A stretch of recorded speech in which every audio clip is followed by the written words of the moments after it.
વાવાઝોડાને લઈ હવામાન નિષ્ણાત અંબાલાલ પટેલે આગાહી કરી છે। અરબી સમુદ્રમાં સર્જાયેલા લો પ્રેશર ડિપ્રેશનમાં ફેરવાય તેવી આગાહી અંબાલાલ પટેલે કરી। 25 થી 26 તારીખ સુધી સ્પષ્ટ થશે વાવાઝોડું આવશે કે નહીં તે 25-26 મેની વચ્ચે ખબર પડી જશે। હજુ આ સિસ્ટમ મુંબઈ ગોવાની આસપાસ પહોંચી છે તેવું પણ આંકલન હવામાન નિષ્ણાત અંબાલાલ પટેલે કર્યું છે। હવાના દબાણમાં વધઘટ હજુ પણ થઈ શકે છે। 26 કે 27 તારીખ સુધી વાવાઝોડાનો ટ્રેક નક્કી થશે। અરબી સમુદ્રની અંદર સાયક્લોનની એક સિસ્ટમ ઊભી થઈ છે અને ધીરે ધીરે એ ચક્રવાતમાં પરિવર્તિત થઈ રહી છે। આજની શું પરિસ્થિતિ છે અને આગામી દિવસોમાં શું પરિસ્થિતિ રહેશે એ અંગે વાત કરીએ હવામાન નિષ્ણાંત અંબાલાલ પટેલ સાથે। અંબાલાલ કાકા, જે 22 તારીખથી એક હવાનું દબાણ ઊભું થયું અને ડિપ્રેશનમાં પરિવર્તિત થવાની વાત હતી, આજે શું પરિસ્થિતિ છે?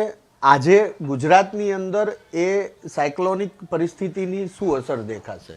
હજુ આ સાયક્લોન જે સિસ્ટમ છે એ લો પ્રેશરમાં પરિવર્તિત થઈ જાય છે, ડીપ ડિપ્રેશનમાં પરિવર્તિત થશે, પરંતુ હજુ આ સિસ્ટમ જે છે એ મુંબઈ અને ગોવા અને આસપાસ અને અંદરની જમીનના ભૂભાગો ઉપર સંતાકુકડી રમી રહી છે અને સમુદ્રનું તાપમાન જે છે એ 30 ડિગ્રી આસપાસ છે।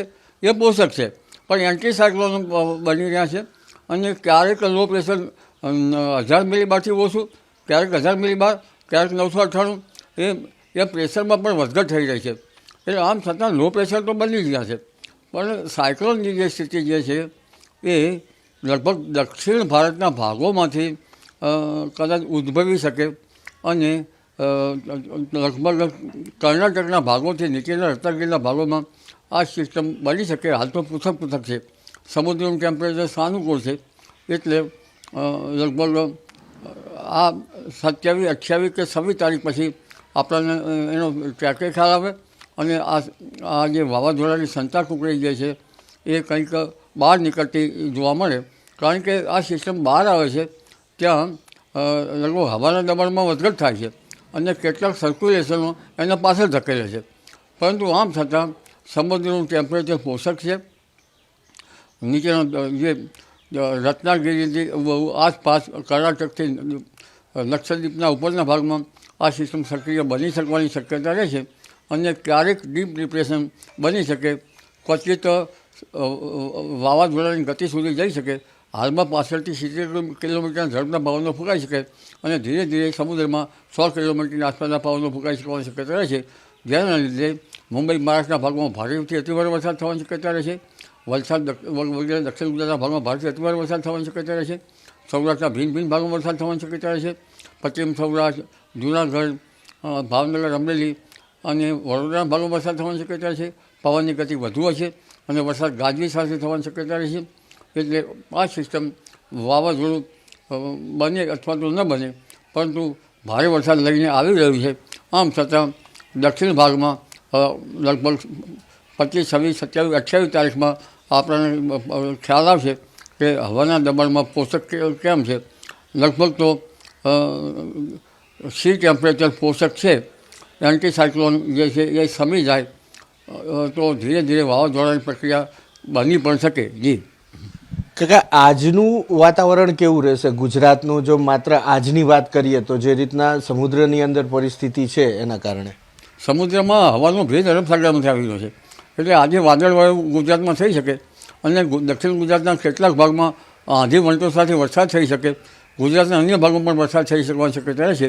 પ્રી મોન્સૂન એક્ટિવિટી શરૂ થઈ શકે, એટલે આજથી જ હવામાનમાં પલટા આવશે અને ભિન્ન ભાગોમાં વરસાદની પ્રક્રિયા શરૂ થશે। જોકે આ તારીખ 23, 24, 25માં વરસાદની માત્રા વધી શકવાની શક્યતા રહે છે, પરંતુ પ્રી મોન્સૂન એક્ટિવિટી શરૂ થશે અને આ જે ઇક્વેટોરિયલ પવનોના કારણે ભારતના દક્ષિણ તટે ચોમાસું લગભગ 22, 23 તારીખે એટલે આજ આસપાસ દક્ષિણ છેડે પહોંચી શકે અને 1-2 દિવસમાં કેરળ કાંઠે પણ દસ્તક દઈ શકે, પરંતુ ત્યાંની નોર્મ પ્રમાણે આઉટગોર ઇનગોઈંગ રેડિયેશન છે એ થવા જોઈએ।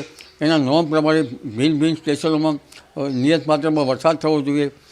ત્યાર પછી હવામાન ખાતું નિર્ધારણ કરે ત્યારે ત્યારે ચોમાસું બેઠું ગણી શકાય, પરંતુ 1-2 દિવસમાં ભારતના દક્ષિણ છેડે ચોમાસું દસ્તક દઈ શકવાની શક્યતા પૂરી છે. આ સાયક્લોજેનિયન સિસ્ટમ બની છે તેના કારણે. અને બીજી 28 તારીખ પછી પણ બંગાળ ઉપસાગરમાં સિસ્ટમ બને છે. પણ આ વખતે સમજાતું નથી કે આ વાવાઝોડું જે છે એ સમુદ્રમાં વારંવાર ફેરફાર કેમ થયા કરે છે. ક્યારેક 1000 મિલી બાર, ક્યારેક 998 મિલી બાર, ક્યારેક 1000 મિલી બારથી ઓછા. એટલે આ ભિન્ન ભાગમાં લો પ્રેશરની ગતિવિધિ બની રહી છે. એટલે હવે વેઇટ એન્ડ વોચ કરવું રહ્યું, પરંતુ સાયક્લોન બનવાની શક્યતા ભારતના દક્ષિણ છેડે કંઈ કશે ગણી શકાય. જી કાકા, છેલ્લો સવાલ, ક્યાં સુધીમાં એવું લાગે છે કે આપણે તમે કહી શકો કે વાવાઝોડું આવશે, નહીં આવશે, અથવા તો કઈ બાજુ આવશે? આજે 23 તારીખ થઈ છે, કેટલા દિવસમાં સ્પષ્ટ થાય એવું લાગે છે? લગભગ 23 થી 29 તારીખમાં સ્પષ્ટ થઈ જવાની શક્યતા રહે છે, પરંતુ લગભગ 26 થી 28 તારીખમાં એ આપણને ખ્યાલ આવી જશે કે આ સાયક્લોન બનશે કે નહીં. આમ છતાં લો પ્રેશર અને વેલમાર્ક લો પ્રેશર તો બનવાની શક્યતા છે જ. જી ખૂબ ખૂબ આભાર કાકા વાત કરવા માટે. તો જે રીતે અંબાલાલ પટેલ કહી રહ્યા છે, અરબી સમુદ્રનું વાતાવરણની અંદર વારંવાર ફેરફાર આવે છે, જેના કારણે જે સાયક્લોનિક સિસ્ટમ બની છે એને એન્ટી સાયક્લોનિક સિસ્ટમ દરિયાની અંદર ધકેલી રહી છે. લગભગ 25 થી 26 તારીખની અંદર સ્પષ્ટ ખ્યાલ આવશે કે શું વાવાઝોડું એ ઉદ્ભવશે અને કાંઠા વિસ્તારમાં આવશે કે પછી એન્ટી સાયક્લોન સિસ્ટમ એના ઉપર ભારે પડશે. કેમેરામેન કુણાલ ભાવસર સાથે હિરેન રાજગુરુ, એબીપી અસ્મિતા, ગાંધીનગર. તો દરિયામાં જે સિસ્ટમ બની રહી છે, સિસ્ટમ એ ક્યારે વાવાઝોડામાં પલટાશે કે પછી દરિયામાં જે સમાઈ જશે તે 25 થી 26 તારીખની વચ્ચે ખ્યાલ આવી જશે, તેવું પણ હવામાન નિષ્ણાત અંબાલાલ પટેલે કહ્યું છે.